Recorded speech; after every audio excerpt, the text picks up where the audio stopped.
আপনার কি পা ফুলছে? আপনি কি অল্পতেই হাঁপিয়ে উঠছেন? অল্প কাজকর্ম করার পরেই আপনার শ্বাসকষ্ট হচ্ছে, খুব ক্লান্তি অনুভূত হচ্ছে এবং আপনার পেটের ডান দিকের উপরিভাগে ব্যথা অনুভূত হচ্ছে? হতে পারে আপনি হার্ট ফেলিওরের শিকার। নমস্কার, আমি অমর সি, একজন গ্রামীণ চিকিৎসক, register pharmacist, allopathy, modern medicine. আজ আমি আপনাদের সামনে আলোচনা করব হার্ট ফেলিওর নিয়ে। তো প্রথমেই আমরা আলোচনা করব কি এই হার্ট ফেলিওর। আমাদের হার্টের যে চারটে প্রকোষ্ঠ আছে, ডান অলিন্দ, বাম অলিন্দ এবং ডান নিলয়, বাম নিলয়।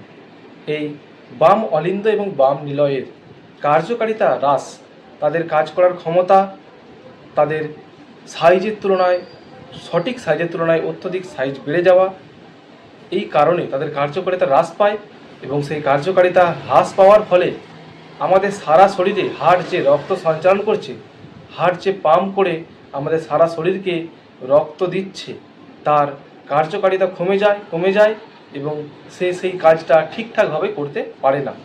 এই সমস্যার ফলে আমাদের সারা শরীরে বিভিন্ন ধরনের শারীরবৃত্তীয় পরিবর্তন হয়, সমস্যার সৃষ্টি হয়। এই সমস্যাটিকে বলা হয় হার্ট ফেলিওর। জেনে নিই হার্ট ফেলিওরের রোগীরা কী শারীরিক সমস্যার সম্মুখীন হয়। প্রথমত, হার্ট ফেলিওর রোগীদের পা ফুলে যায়, দুটো পায়ে ফুলে যায়, পিটিং ইডিমা হয়, অর্থাৎ টিপলে বসে যায় এবং তাদের শ্বাসকষ্ট হয়, অল্প কাজেই তারা ক্লান্ত অনুভব করে এবং তাদের পেটের ওপরের ডান দিকের, যেটাকে আমরা বলি রাইট হাইপোকন্ড্রিয়াম, এই অংশে কিন্তু তাদের ব্যথা হয়। অনেক ক্ষেত্রে তাদের পেটে জল জমতে পারে, তাদের পেট ফুলে থাকতে পারে এবং তাদের স্বাভাবিক যে কাজকর্ম, সেই কাজকর্ম তারা সঠিকভাবে করতে পারে না। প্যালপিটেশন হয়, অল্প কাজেই হাঁপিয়ে ওঠে এবং তাদের বুক ধরপড় করে, হার্টবিট বেড়ে যায়। এই যে হার্ট ফেলিওরের সমস্যাটা, এটা কিন্তু সাধারণভাবে মানুষের মধ্যে আসে না। এটা কোনো না কোনো কারণ, যেটা দীর্ঘদিন ধরে তার মধ্যে রয়েছে, সেই মানুষের মধ্যে রয়েছে, সেই কারণগুলোর জন্যই কিন্তু এই হার্ট ফেলিওরের সমস্যাটা আসে। তার মধ্যে প্রথম যে কারণগুলি আছে, একটা হচ্ছে ইসচেমিক হার্ট ডিজিজ, অর্থাৎ যে সমস্ত মানুষ তাদের হার্টের করোনারি আর্টারি বা হার্টের মধ্যে যে সরু সরু রক্তনালী আছে, যার মধ্য দিয়ে রক্ত প্রবাহিত হয়ে হার্ট খাবার পায়, হার্ট পুষ্টি সঞ্চয় করে, সেই রক্তনালীগুলো ব্লকেজ হয়ে যায়। সেই রক্তনালীর মধ্যে দিয়ে রক্ত সঠিকভাবে পরিবাহিত হতে পারে না এবং তার ফলে হার্টের যে মাসেল আছে, সেই মাসেলে রক্ত পরিবাহিত হতে পারে না, সেই মাসেলগুলোর ক্ষতি হয়। এবং এমআই, যাদের পূর্ববর্তী কোনো দিন বা আগে তাদের হার্ট অ্যাটাক হয়েছে, তারা সঠিক চিকিৎসা করায়নি, তাদের হতে পারে। এবং সবচেয়ে কমন যে কারণ, সেটা হচ্ছে হাই প্রেশার বা উচ্চ রক্তচাপ। যাদের উচ্চ রক্তচাপ দীর্ঘদিন ধরে রয়েছে, তারা সঠিকভাবে চিকিৎসা না করিয়ে উচ্চ রক্তচাপকে কন্ট্রোলে রাখেনি, তাদের কিন্তু এই হার্ট ফেলিওর হওয়ার সমস্যা সবচেয়ে বেশি। এছাড়াও কিছু কারণ আছে যেগুলো কিন্তু হার্ট ফেলিওরের জন্য দায়ী, যেমন জন্মগত কোনো হার্টের ত্রুটি, যাদের দীর্ঘকালীন অ্যানিমিয়া বা রক্তাল্পতার সমস্যা আছে, তাদের শরীরে রক্তের অভাব আছে দীর্ঘকাল ধরে, এবং যাদের রিউম্যাটিক ফিভার রোগে যারা আগে আক্রান্ত হয়েছে, যাদের রিউম্যাটিক ফিভারের সমস্যা রয়েছে, এবং যাদের দীর্ঘকালীন শ্বাসযন্ত্রের সমস্যা, অর্থাৎ যাদের হাঁপানি বা সিওপিডির সমস্যা আছে, তারা কিন্তু এই রোগের শিকার খুব তাড়াতাড়ি হয়ে যায়। এবং কিছু ভিটামিনের অভাবে, যেমন ভিটামিন B1 অভাবে কিন্তু এই সমস্যা দেখা দিতে পারে। এবং থাইরয়েডের সমস্যা যাদের আছে, থাইরোটক্সিক্স যাদের আছে, তাদের কিন্তু এই সমস্যা দেখা দিতে পারে। এছাড়াও কিছু ওষুধের পার্শ্ব প্রতিক্রিয়া আছে, যেমন কিছু প্রেসারের ওষুধ, যেমন ক্যালসিয়াম চ্যানেল ব্লকার, যেটা অ্যামলোডিপিন, বা কিছু এনসেড জাতীয় ওষুধ বা ব্যথা কমানোর ওষুধ। এই ওষুধ দীর্ঘদিন ধরে সেবন করলেও কিন্তু তাদের হার্ট ফেলিওরের সমস্যা আসতে পারে। যাদের মধ্যে হার্ট ফেলিওরের সমস্যা আছে, তারা চিকিৎসা করাননি বা তারা এই সমস্যাটা বুঝতেই পারেননি, সেই জন্য চিকিৎসা হয়নি, তাদের দীর্ঘকালীন যদি হার্ট ফেলিওরের সমস্যা থাকে, তাহলে তাদের কি অন্যান্য অঙ্গতন্ত্রের সমস্যা হতে পারে। হার্ট ফেলিওর থেকে কিন্তু কিডনি ফেলিওর হতে পারে, লিভার ফেলিওর হতে পারে, তাদের পেটে জল জমতে পারে, যেটাকে অ্যাসাইটিস বলা হয়, তাদের ফুসফুসে কিন্তু জল জমতে পারে।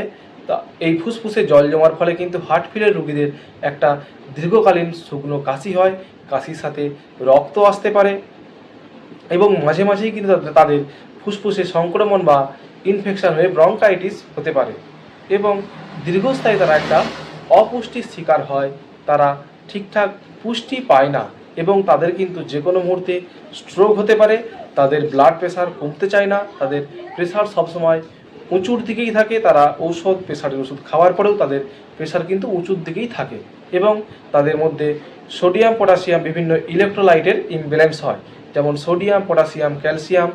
এই যে ইলেকট্রোলাইটগুলো আমাদের শরীরে আছে, যারা আমাদের শরীরে খুব গুরুত্বপূর্ণ ইলেকট্রোলাইট, তাদের কিন্তু এই ইলেকট্রোলাইটগুলোর সাম্যতা বিঘ্নিত হয়, ইমব্যালেন্স হয়ে যায়, সেই জন্য তাদের অন্যান্য আরও সমস্যা দেখা যায়। তো এবার আমরা জেনে নেব এই হার্ট ফেলিওরের চিকিৎসা কী। এই হার্ট ফেলিওরের চিকিৎসা কিন্তু সম্পূর্ণ কারণ ভিত্তিক, অর্থাৎ আপনার যে কারণের জন্য হার্ট ফেলিওর হয়েছে সেই কারণের শনাক্তকরণ করে তার চিকিৎসা করলে কিন্তু হার্ট ফেলিওরের চিকিৎসা সম্পূর্ণ হয়ে যায়। তো যে সমস্ত কারণের জন্য হার্ট ফেলিওরগুলো হয়ে থাকে, পূর্ববর্তী বললাম, আপনার উচ্চ রক্তচাপের আপনি রোগী কিনা, আপনার হার্টের কোনো সমস্যা আছে নাকি, আপনার হার্টের রক্তনালীর কোনো সমস্যা আছে নাকি, আপনার আগে কোনো হার্ট অ্যাটাক হয়েছে নাকি, আপনার রিউম্যাটিক কোনো হার্ট ডিজিজ আছে নাকি, এই ধরনের সমস্যাগুলোকে শনাক্তকরণ করে আমরা চিকিৎসা দিয়ে থাকি। এই হার্ট ফেলিওর শনাক্তকরণ করার জন্য আমরা কিছু পরীক্ষা নিরীক্ষা করে থাকি, যেমন ইসিজি, ইকোকার্ডিওগ্রাফি এবং চেস্ট এক্সরে পিএ, এই ধরনের পরীক্ষাগুলো করে আমরা হার্ট ফেলিওরকে শনাক্তকরণ করি। এবং হার্ট ফেলিওর যাদের থাকে তাদের কিন্তু চিকিৎসা সারা জীবন ধরে চালাতে হয়। কিছু ঔষধ আমরা দিয়ে থাকি, তার জন্য সেই ওষুধগুলো কিন্তু তাদেরকে সারা জীবন খেতে হয়। এবং ঔষধ বাদ দিয়েও যে চিকিৎসাটা করা দরকার বা যে নিয়মকানুনগুলো মেনে চলা দরকার, সেগুলো হলো জল সারাদিনে অন্তত 1.5 লিটারের মধ্যে খাওয়া, অর্থাৎ আপনার সারাদিনে জলের পরিমাণ আপনাকে 1.5 লিটার রাখতে হবে, সেটা আপনার ঝোল ডাল সব কিছু মিলে।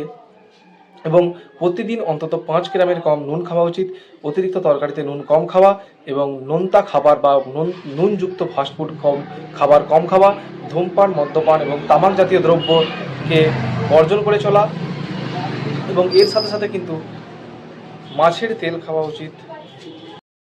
হার্ট ফেলিওর রোগীদের ওজন কম রাখা দরকার, শারীরিক ওজন তাদের একটু কম রাখতে হবে এবং স্থিতিশীল রোগীদের ক্ষেত্রে অ্যানারোবিক এক্সারসাইজ, অর্থাৎ হাঁটা চলা, একটু সাধারণ এক্সারসাইজ করা, এগুলো তাদেরকে করতে হবে। এবং তার সঙ্গে যদি কারো ওষুধের কারণে হার্ট ফেলিওর হয়, যেমন ব্যথার ওষুধ বা ক্যালসিয়াম চ্যানেল ব্লকার, যেমন অ্যামলোডিপিন জাতীয় প্রেসারের ওষুধ বা নিফেটিপিন জাতীয় প্রেসারের ওষুধ, এগুলোকে বর্জন করতে হবে, এগুলোকে বাদ দিতে হবে। দিলেই কিন্তু আপনি ভালো থাকবেন, সুস্থ থাকবেন। এই ধরনের আপনার যদি সমস্যা থাকে অবশ্যই এটাকে অন্য কিছু ভাববেন না, একজন ভালো ডাক্তারের পরামর্শ নিন এবং চিকিৎসা করান, অবশ্যই আপনি ভালো থাকবেন। এই সমস্যা যদি আপনার দীর্ঘদিন ধরে চলতে থাকে তাহলে কিন্তু আপনার হার্ট আস্তে আস্তে কার্যকারিতা কমে যাবে এবং ফুসফুসে জল জমে ইনফেকশন হয়ে কিন্তু এটা মৃত্যুর দিক পর্যন্ত চলে যেতে পারে। ধন্যবাদ। ভিডিওটি ভালো লাগলে অবশ্যই লাইক, কমেন্ট এবং শেয়ার করবেন এবং আমার আইডিটিকে ফলো করবেন।